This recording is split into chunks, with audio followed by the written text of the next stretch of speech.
कहानी ये है कि नीरज साहब ने एक कविता लिखी थी, एक दो लाइन उसका नब्ज है, हम सुना देते हैं। नजम उन्होंने कहा, ज्यों ही कहार लूटेंगे दुल्हन की पालकी, यही हाल हो रहा है मेरे प्यारे हिंदुस्तान का। यानी इस देश में जो सत्ता नसी है वही इस देश को लूट रहा है। कुल मिलाकर के चलिए मान लेते हैं थोड़ी देर के लिए कि ये हादसा है, दुर्घटना है, लेकिन क्या बिपिन रावत, गोपीनाथ मुंडे, विजय रूपाणी सबके साथ हादसा? मुझे तो चिंता उन लोगों की हो रही है जो इनके सहयोगी अभी वर्तमान में बचे हुए, नीतीश कुमार, चंद्रबाबू नायडू, एकनाथ शिंदे। पता चला है कि निरहुआ रिक्शा वाले की सवारी कर रहे हैं ये। आप मुझे बताइए, पहले भी विपक्ष में था, वैचारिक मतभेद हुआ करता था, मनभेद नहीं हुआ करता था, और आप अपने काले कारनामों को छुपाने के लिए इस स्तर पे गिर जाओगे, इसकी कल्पना पूरे हिंदुस्तान में नहीं की गई थी। अरे श्रद्धांजलि दीजिए ना, आप राजनीति क्या कर रहे हैं? मैं श्रद्धांजलि तो कल भी दिया हूँ, आज भी दे रहा हूँ कि उस विमान में जितने लोग थे, महाराष्ट्र के मुख्यमंत्री, डिप्टी चीफ मिनिस्टर यानी उप मुख्यमंत्री अजीत पवार जी के साथ, कोस क्यों रहे हैं बीजेपी को? अजीत पवार जी के साथ उन सभी को मैं सशक्त नमन करते हुए भावहीन श्रद्धांजलि अर्पित करता हूं तथा शोकाप ईश्वर से प्रार्थना करता हूं, शोकाकुल परिवार को इतनी शक्ति प्रदान करें इस दुख को सहने की। उसके बाद जितने लोग का इंतकाल हुआ है, जिन लोगों की मौत हुई है, उनको अपने श्री चरणों में स्थान दें, उनकी आत्मा को शांति प्रदान करें। लेकिन इस वक्त कहीं आपको आया कि महादुख मैं सह रहा हूं, महाविनाशक देश के लिए नासूर, नासपीटा देश के माननीय प्रधानमंत्री, भाई कब तक बसते रहोगे? भाई आज हिंदुस्तान की जनता वो डरी सहमी हुई है, कोई जज भी इनके खिलाफ निर्णय देने से घबरा रहा, कहीं जस्टिस लोया न बना दिया जाऊं। क्या आपको शंका है, क्या साजिश था क्या अजीत पवार जी का निधन? भाई वहां पे प्रत्यक्षदर्शी बता रहा था कि प्लेन क्रैश होने से पहले बहुत बड़ा धमाका हुआ है। विस्फोट तभी होता है अरे जब उसमें कुछ इस तरह से विस्फोटक सामग्री रखी गई हो। लोग क्या कह रहे, छोड़िए, आप तो पूर्व फौजी रहे हैं, आपको तो मालूम है कानून का जानकारी। देखिए उसमें पायलट, ऐसी बात करेंगे, उसमें पायलट भी ठीक थे, पायलट के सहयोग भी ठीक थे, अजीत पवार भी ठीक थे, और विमान भी ठीक था। जो लोग तमाम इसके जानकार लोग बता रहे हैं तमाम चैनलों पे बैठ करके, तो आप बताइए ये साजिश नहीं हो सकती है तो और हो क्या सकती है? अरे अजीत, 15 दिन पहले अजीत पवार साहब ने कहा था कि इनके काले कारनामों की मेरे पास फाइल है और मैं इसे उजागर करूंगा।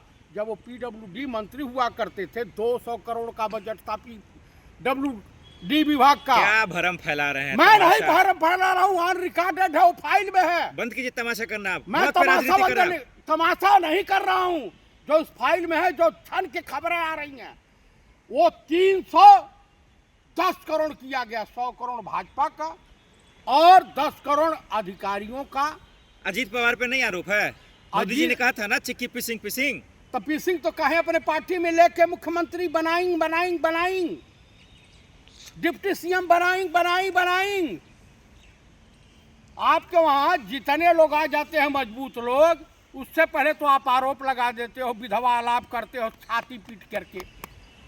आप हेमंत बिस्वा शर्मा के ऊपर आरोप लगाए, नारायण राणे आपके साथ है, ये भी घोटाले मास्टर। एकनाथ शिंदे के ऊपर आपने आरोप लगाया, उसे सीएम बनाया। उसके बाद आरोप लगाया अजीत पवार के ऊपर, उन्हें डिप्टी सीएम बनाया। तो आप बताइए कि आप कितने दूध के धोले हैं? तो क्या आज पूरा हिंदुस्तान जल रहा है। शंकराचार्य का अपमान किया है इन्होंने, मंदिरों को तोड़वाया है। ये हिंदुस्तान के हितैषी नहीं हो सकते बीजेपी वाले।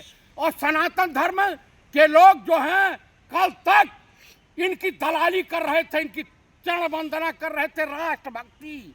अरे जब सीसीटीवी कीड़े मकोड़े के तरह से भाजपा शासित राज्यों में जहरीला पानी पी के लोग मर रहे थे, तो जितने यूजीसी के लिए आंदोलित है राष्ट्रभक्त मर रहे हैं, ये कुत्ते की दुम के तरह से भाजपा खेमे में राष्ट्रभक्त मर रहे थे।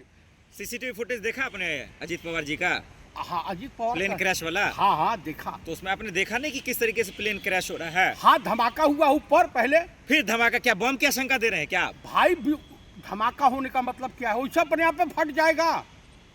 अरे मोदी जी का सिस्टम इतना कमजोर नहीं है अमित शाह जी का कि कुछ भी हो जाएगा। अरे वाह वाह, पुलवामा की सच्चाई तो आज तक आई नहीं, पहलगाम उरी की आई नहीं, आप बताइए पठानकोट की आई नहीं, दिल्ली बम ब्लास्ट का कोई जानकारी नहीं मिली कि कौन आतंकवादी रख के गया था, पकड़ा गया या नहीं पकड़ा गया। तो आप मुझे बताइए इसकी जानकारी कहाँ से मिलेगी हिंदुस्तान को? मौत पे राजनीति करेंगे आप? मैं मौत पे राजनीति नहीं कर रहा हूँ, शक की इस सरकार की मंशा पे सवाल उठा रहा हूँ। सुश्री ममता बनर्जी हमारी बड़ी बहन है, उन्होंने भी उठाया। माननीय कांग्रेस पार्टी के अखिल भारतीय कांग्रेस पार्टी के राष्ट्रीय अध्यक्ष, उन्होंने भी शंका जाहिर की है। यहाँ तक कि तमाम अरे आप लोग का फितरत है राजनीति करना, शर्म आनी चाहिए आपको। शंकराचार्य इसको बोल दिया, हम पब्लिक के बीच निकले, पब्लिक नोट्स डालेगी। शंकराचार्य अपमानित हो रहे थे इसके मुख्यमंत्री के द्वारा, आई बेशर्मी से यहाँ जो है तमाशा देख रहा था। आप यूजीसी ला करके जो है अपर कास्ट को, दलित और ओबीसी से लड़ाने का काम कर घिनौना कुकृत किया है। सीएम फडणवीस ने कहा चुनौती दी है, जो राजनीति करेगा इलाज हो जाएगा उसका। सीएम फडणवीस मिल जाएंगे तो घुटना रख दो, बाभन है वो, ब्राह्मण नहीं है, वो वर्णशंकर है। यह सब अपनी सत्ता की लालच में इस तरह का काम करते, घिनौना कुकृत करते। ये लगातार प्लेन क्रैश पे क्रैश क्यों होता जा रहा है? क्या सरकार फेल है? सरकार फेल है या सरकार करवा रही है?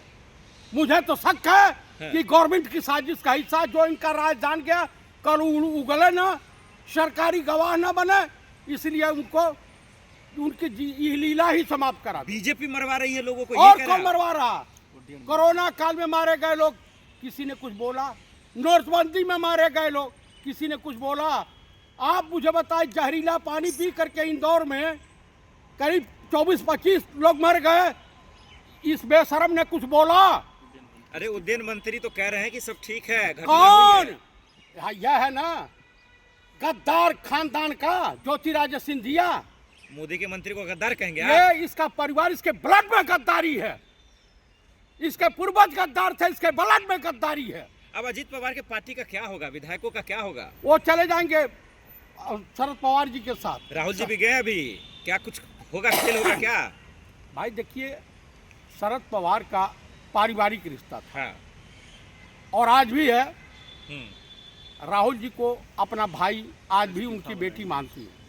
तो कुल मिलाकर के मैं यही कहूँगा कि किसी के भी दुश्मन के वहाँ भी अगर विपत आई हो तो उसकी भी नहीं, लोग दादा दादा कह के रो रहे हैं कि आखिर ये बीजेपी छोड़ने वाले भी थे, ये खबर आ रही है। इसीलिए तो हुआ है कांड ये सब।